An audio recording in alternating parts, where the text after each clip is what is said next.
اینا یکی از قشنگترین فندک‌هایی هستن که خودتون میتونین طراحی کاورش رو انجام بدین با استفاده از خمیر مجسمه هوا خشک. امروز قراره از صفر تا صدش رو قدم به قدم با هم دیگه یاد بگیریم.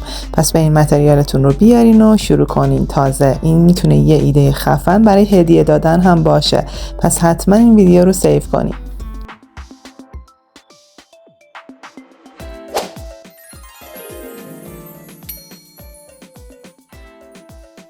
برای ساختن کاور فندک شما به این قالب ها نیاز دارین، به یه فندک نیاز دارین و به خمیر مجسمه هوا خشک نیاز دارین.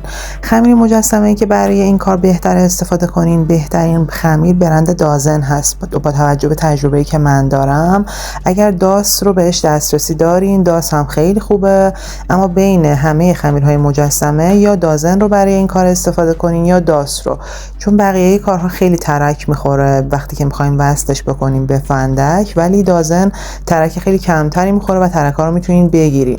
اگر نمیدونین که کلا خمیر مجسمه رو از کجا تهیه کنین و اولین باره که دارین با این در واقع کار آشنا میشین، 2 تا ویدیویی که قبلا براتون ضبط کردم رو توی دیسکریپشن براتون گذاشتم، حتما اونا رو قبلش مطالعه کنین و بعد میتونین متریال رو تهیه کنین و شروع کنین به کار کردن. تو مرحله اول باید ورز بدین خمیر رو و بافتش که نرم شد با وردن پهن کنین و قسمتی که میخوایم روی فندک وصل کنیم رو ما برش میدیم.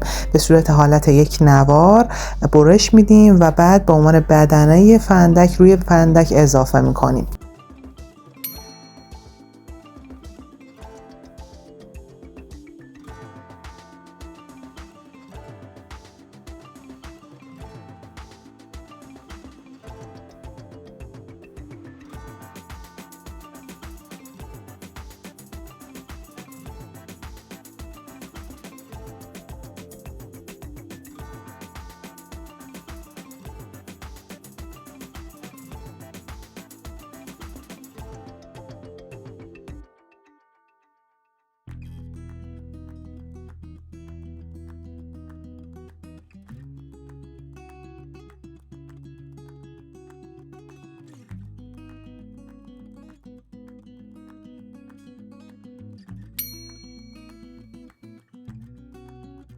بعد از اینکه اون نوار رو برش دادین، شما به یه چسب گل نیاز دارین. چسبی که با استفاده از خود خمیری که رقیق کردین با استفاده از آب قبلا باید بسازین. یعنی یه مقداری از خمیر رو با آب ترکیب میکنین، یه بافت خیلی نرمی که گرفت اینو جدا داخل یه نایلون بکنین، بذارین برای اینجور کاراتون.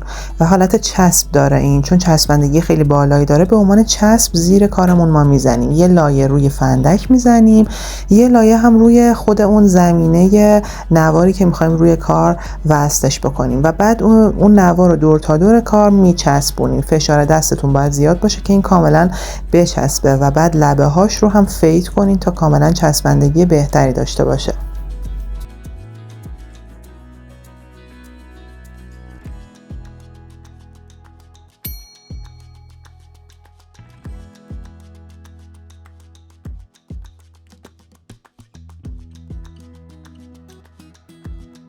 اینجا برای اینکه این نوار به هم متصل بشه و خیلی خوب این اتصال صورت بگیره، دوباره خراش من دادم و یه کوچولو از همون چسب بهش زدم و بعد این لبه رو کاملا فید میکنم تا این کاملا دور تا دور کار به صورت یک نوار و یه حالت کاورتور بچسبه. اینجا اگر که میبینین چسبندگیش کمه، یه مقداری میتونین آب به لبه ها بزنین که این کامل و بهتر به لبه کارتون بچسبه.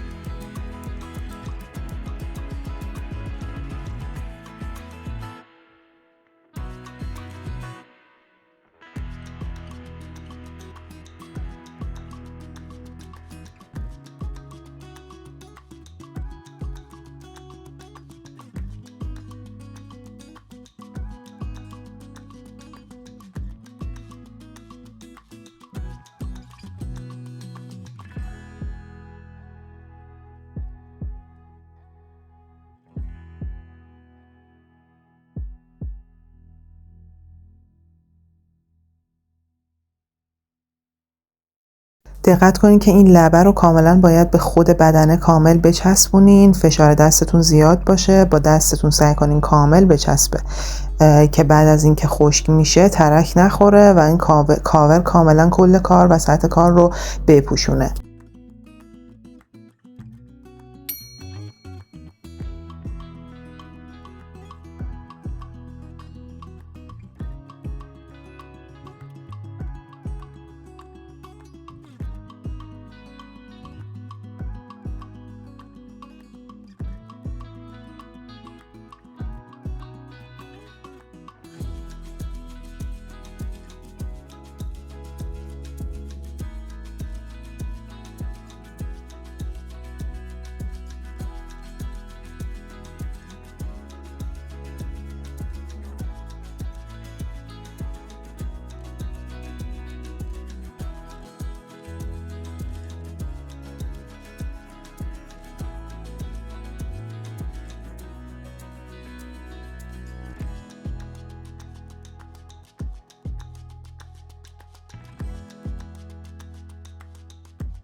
من دوست داشتم روی این کار یه دونه ماه بچسبونم و یه دونه هم قلب که یک حرف انگلیسی روش باشه. حالا این حرف انگلیسی بستگی داره حرف اول اسم خودتون باشه، میتونه کلمه باشه یا میتونه کلمه‌ای باشه که مرتبط باشه با هدیه‌ای که میخواین بدین. این قالب‌ها رو میتونین از فروشگاه رها تهیه کنین.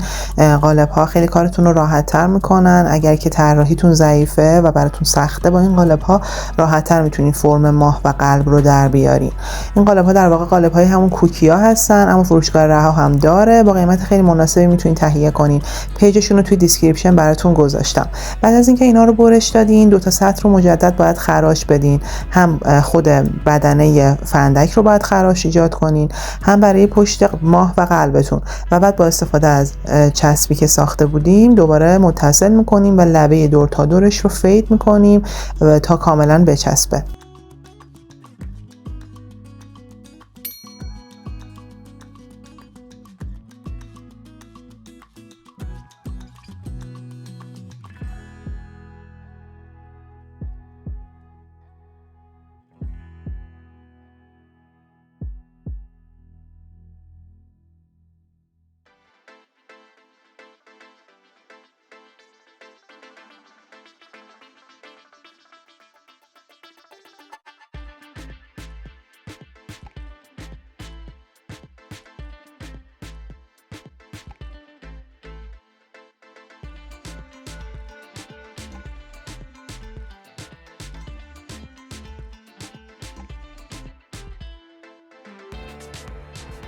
اینجا با استفاده از این ابزارم لبه رو کاملا به خود کار فید میکنم تا این چسبندگی ماه بهتر باشه. بعد از این مرحله یه لایه مجدد با استفاده از اون چسبی که داشتم و با قلم مو مرز این اتصال رو مجدد با چسب محکم تر میکنم.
حالا میتونین با استفاده از ابزارهایی که دارین روی ماه بافت ماه رو ایجاد بکنین، دایره ها و حفره هاش رو ایجاد بکنین. حتی میتونین ستاره رو کارتون بچسبونین که بستگی به سلیقه خودتون داره.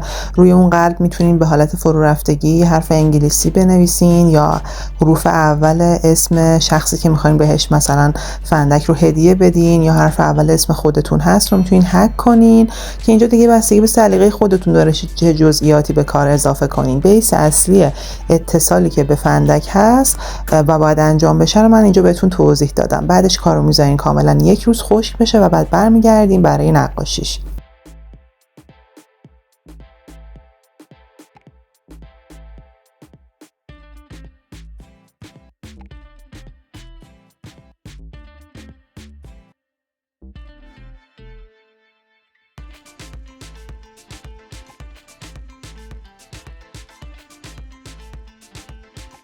بعد از یک روز کار شما خشک میشه. الان اگه دقت کنین نوع فندکی که اینجا من دستمه متفاوته با فندک قبلی، به خاطر اینکه ویدیوی قبلی مجبور شدم که در واقع پاکش کنم و یه مشکلی هاردم پیدا کرد که پاک شد و یه فندک دیگه من مجدد براتون ساختم. خلاصه حالا به اینا به کنار، الان برای نقاشی باید از اکریلیک استفاده بکنین. رنگتون رو رقیق میکنین، میتونین اینجا تم آسمون بهش بدین، حالت کهکشانی داشته باشه، از آبی اولترامارین و بنفش میتونین استفاده کنین که دیگه بستگی به سلیقه خودتون داره. فقط رنگتون رو ترجیحاً رقیق استفاده کنین که خیلی رد قلم نمونه و کارتون تمیز باشه. برای رنگ زرد هم یه زرد کادمیوم برای ماه استفاده میکنیم و خود قلب رو هم من بنفش کار میکنم. اینجا میتونید با حوصله روش نقاشی کنیم.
اگه دوست دارین رنگ بنفشتون خیلی خوش رنگ آب بشه، بهتره که از بنفش فلورسنت استفاده کنین. رنگای فلورسنت رنگای اکریلیکی هستن که در واقع پوشانندگی خیلی کمی دارن اما شارپنس خیلی بالایی دارن، یعنی خیلی پیگمنت رنگیشون بالاست و خیلی پررنگ میشن و خیلی فسفوری میشن در واقع.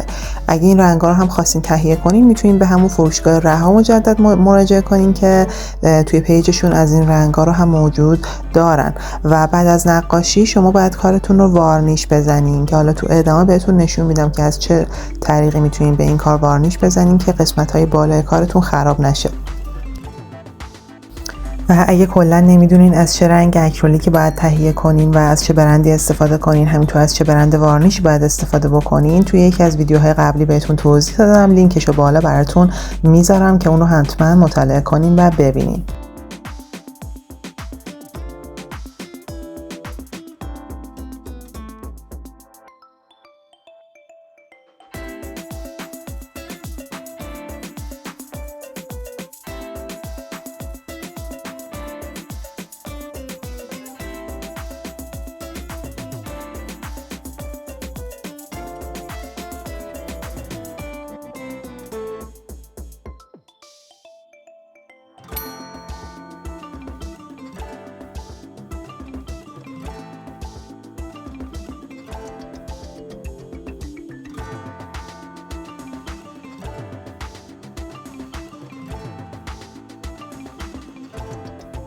من ستاره هایی روی کار رو با قلم خیلی باریک و رنگ سفید کشیدم روی کار و دور تا دور قلب رو هم یه نورای سفید گذاشتم. حالا باید از چسب کاغذی استفاده کنین. قسمت بالای فندکتون رو کاملا با این چسب بپوشونین، چون اگه قرار باشه که وارنیش بزنین، حالا چه به صورت اسپری یا چه به صورت قلم مو، بهتره که به قسمت های بالا وارنیش نخوره و کار تمیزتری بتونین ارائه بدین. هم پایین و هم بالای کار رو میتونین از این چسب استفاده کنین که به عنوان یه عایق عمل میکنه و فقط قسمتی که میخواین اسپری میخوره.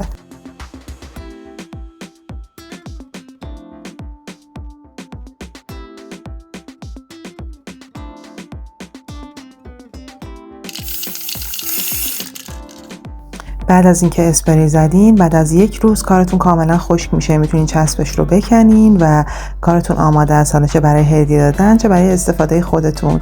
این خیلی جذابه، ایده جذابیه. به نظر من برای هدیه دادن خیلی خیلی مناسبه برای کسایی که فندک رو خیلی بهش علاقه دارن و کلکسیون فندک دارن. میتونین تهیه کنین و از اینو براشون بسازین، بهشون هدیه بدین. این از آموزش امروز. امیدوارم لذت برده باشین. اگه براتون مفید بود خیلی خوشحال میشم که از ویدیوها حمایت کنین، چون حمایت شماست که باعث میشه که من انگیزه بگیرم برای ادامه دادن.